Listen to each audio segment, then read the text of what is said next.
And let me say, I know there are people of various political views watching tonight, and I want you to know, I promise to be a president for all Americans. You can always trust me to put country above party and self, to hold sacred America's fundamental principles, from the rule of law to free and fair elections to the peaceful transfer of power.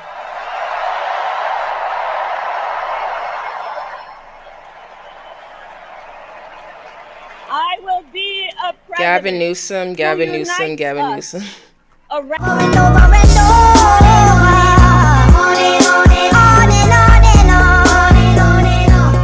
Alright, y'all, so we are going to watch the top highlights of VP Harris's acceptance speech from the DNC. We're not going to watch her entire speech. The entire speech was like 30 minutes long. Me personally, how I feel about her speech, I think she did really good on her speech. I'm not going to lie. It was really solid. It was very like motivating and moving, and the way that her sister even spoke as well on behalf of her and her childhood and her background and like what got her to where she is now. It was really, really moving. So we're going to go ahead and watch the top highlights from her speech, and we're going to go from there, and I'm going to let you know my thoughts and where I think is going to happen from here on out, seeing that there's literally like 2 months until the election, general election. So yeah. But I'm no stranger to unlikely journeys. So my mother, our mother, Kamala Harris, had one of her own, and I miss her every day, and especially right now. And I know she's looking down smiling. I know that. So my mother was 19 when she crossed the world alone, traveling from India to California with an unshakable dream to be the scientist who would cure breast cancer. When she finished school, she was supposed to return home to a traditional arranged marriage. But as fate would have it, she met my father, Donald Harris, a student from Jamaica. They fell in love and got married, and that act of self-determination made my sister Maya and me. My mother would say, "Stay close." But my father would say, as he smiled, "Run, Kamala, run. Don't be afraid. Don't let anything stop you."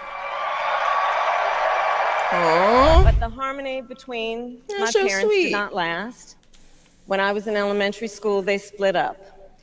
And it was mostly my mother who raised us. Before she could finally afford to buy a home, she rented a small apartment in the East Bay. In the Bay, East Side, you either live in the hills or the flatlands. We lived in the flats. A beautiful working class neighborhood of firefighters, nurses, and construction workers, all who tended their lawns with pride. My mother was a brilliant, 5-foot-tall, brown woman with an accent. And as the eldest child, I saw how the world would sometimes treat her. But my mother never lost her cool. She was tough, courageous, a trailblazer in the fight for women's health. And she taught Maya and me a lesson that Michelle mentioned the other night. She taught us to never complain about injustice, but do something about it. Do something about it. That part, just like from here on out, the way that I really liked, the one thing that I really liked about her speech is just like the timeline that she gave from her childhood and like what you're gonna see right now, like what brought her to where she is right now. I just think that like regardless of the policy standpoint, whether you agree with her or not, just like how she got to where she is and her story and her storyline, it is very, very moving. It is very moving to say the least, but let's continue. That was my mother. And she taught us, and she also taught us, and never do anything half-assed. And that is a direct quote. As a prosecutor, when I had a case, I charged it not in the name of the victim, but in the name of the people. For a simple reason. In our system of justice, a harm against any one of us is a harm against all of us.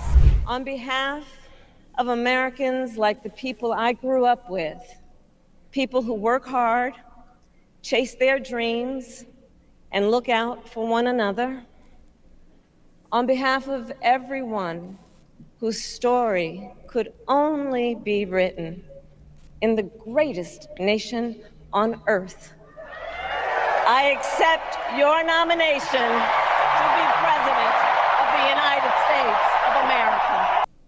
Okay, so I am not gonna lie, like, feelings aside, because I feel like this speech was beautiful, there are still lingering questions in regards to like her becoming the nomination for the Democratic, as a Democratic candidate to represent us this upcoming general election. I am not going to sit here and act oblivious, but I still personally have questions about it. But nevertheless, let's just continue to watch. I don't know if y'all saw Tim Walz in the audience, but he spoke as well. His son got emotional. That was actually an emotional moment. But yeah. And let me say, I know there are people of various political views watching tonight. And I want you to know, I promise to be a president for all Americans. You can always trust me to put country above party and self, to hold sacred America's fundamental principles, from the rule of law to free and fair elections, to the peaceful transfer of power.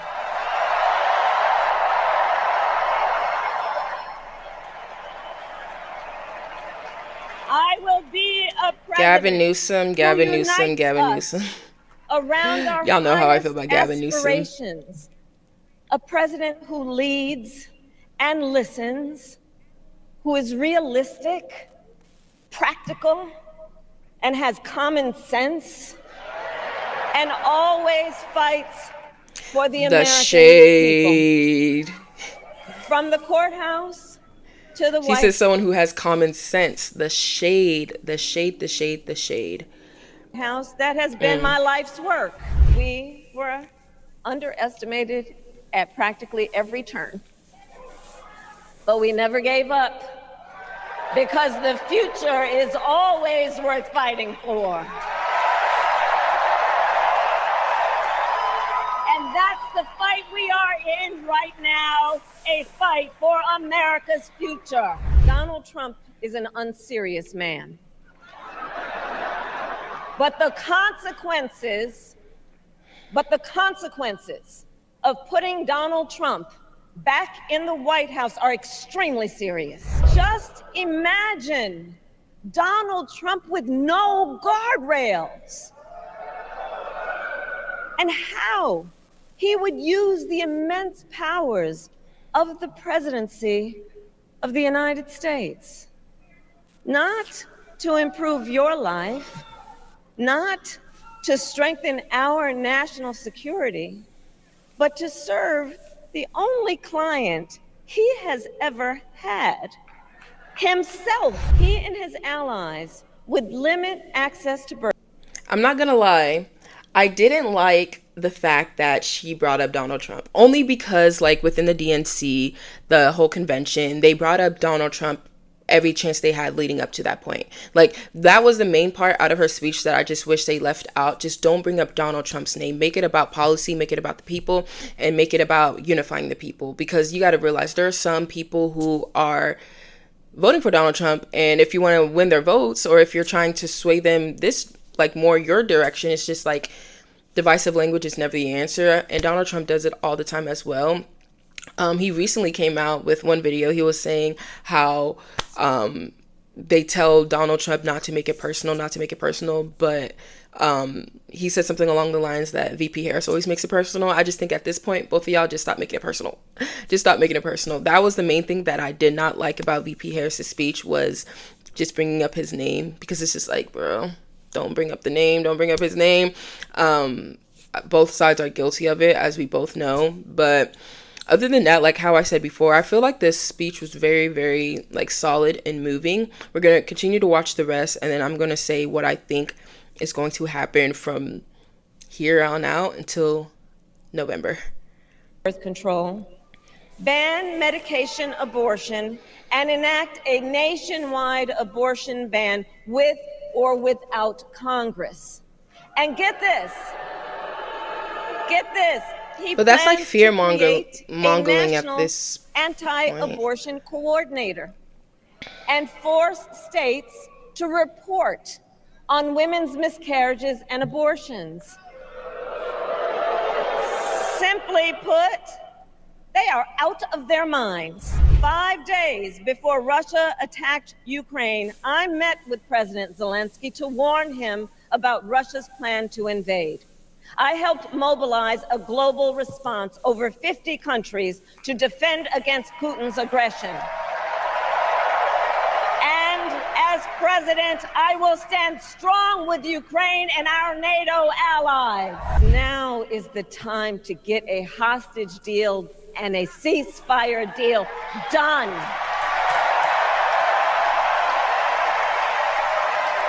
And let me be clear. I will always stand up for Israel's right to defend itself, and I will always ensure Israel has the ability to defend itself, because the people of Israel must never again face the horror that a terrorist organization called Hamas. So that last part, I do like the fact that she brought up her policy points, or some of her policy points. She didn't elaborate on how it's going to get done, but at least she brought it up. Like, hello. With everything that's going on with Israel, Palestinians, and Hamas, I think something that the Biden administration did, in a sense, whether it was intentional or unintentional, was play both sides.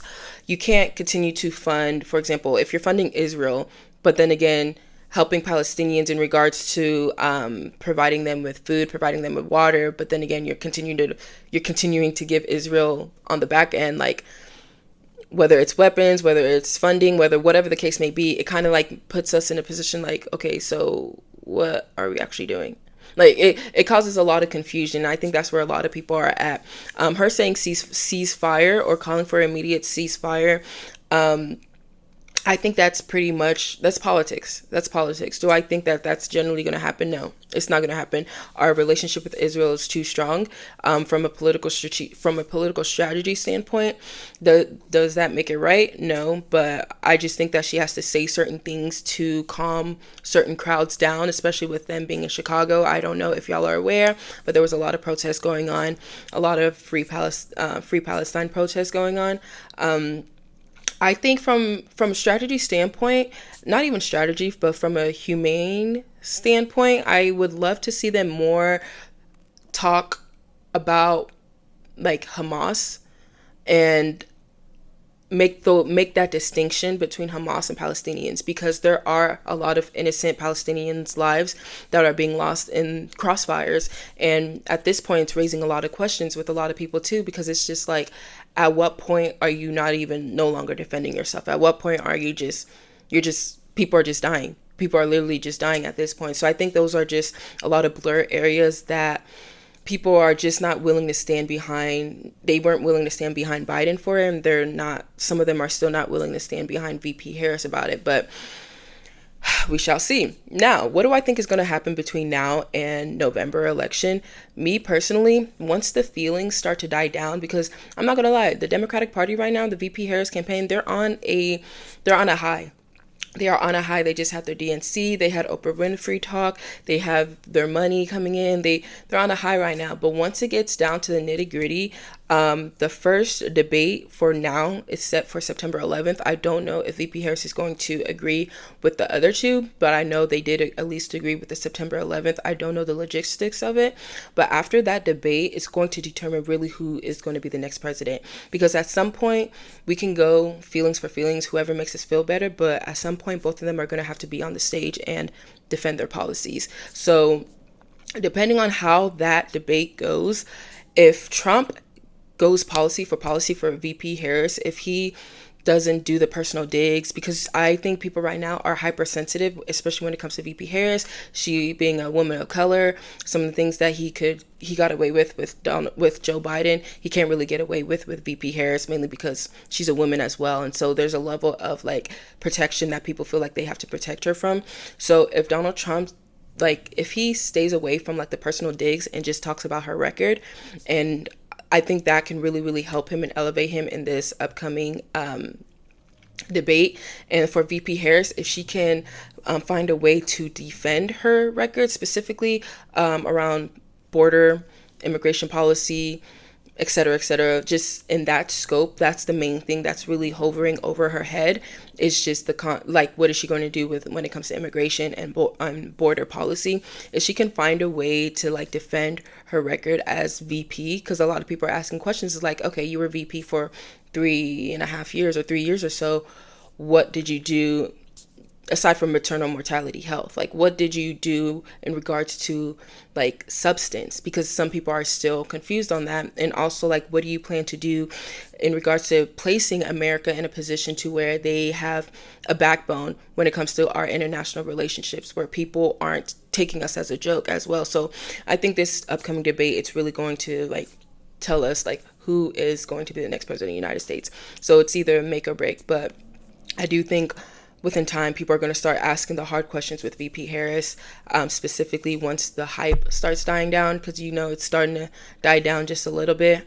And people are going to start asking those much needed questions, and those questions are going to need to be answered. We can't vibe our way the next 4 years, whether we want to or not. Like, it's just not going to happen. But that's my thoughts. That's my opinions. Overall, I think the speech was pretty solid. The speech was really good. I like, especially in the beginning when she spoke about her childhood, and her sister did really, really amazing speaking about their childhood as well. But yeah, let me know your thoughts on the comments down below. What do you think is going to happen between now and November? How do you think the DNC went? Me personally, I didn't watch the entire thing each day. Your girl has been busy, and also some of it was boring. I'm not gonna lie, some of it was boring. So I fell asleep on some of it, but I have been catching up. But yeah, let me know your thoughts on the comments down below. Be sure to like, comment, and subscribe. Turn on post notifications so you're notified whenever I post a new video. Follow me on my social media. I love you all. This is Uduak, connecting people with policy. God bless y'all. Toodles.